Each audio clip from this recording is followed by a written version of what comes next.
In today's video, I'm going to teach you how to audit time entries in QuickBooks Time on the desktop web interface.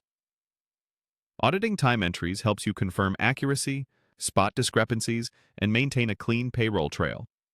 We'll do this entirely from the desktop web interface so you can see full details in one place.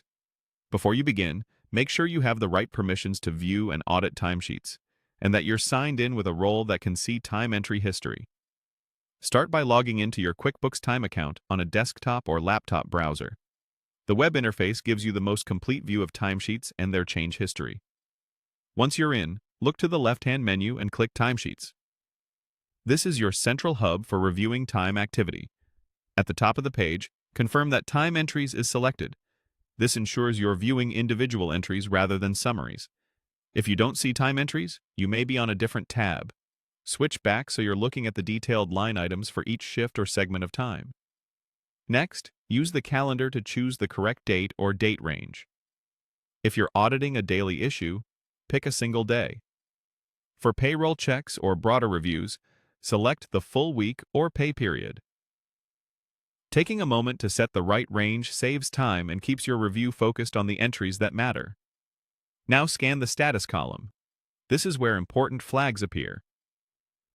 Edited by Manager indicates someone with elevated permissions made a change after the original entry was created. Locked means the entry is finalized or the period is closed, so you can't change it without additional steps, though you can still view the history.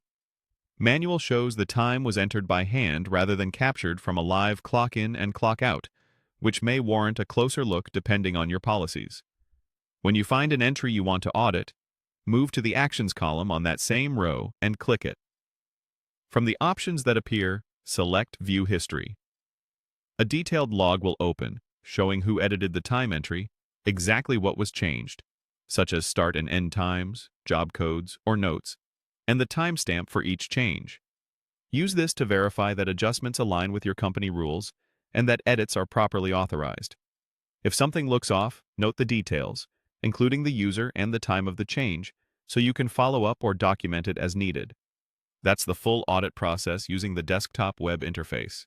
If this video helped, please like, subscribe, and share. Thanks for watching.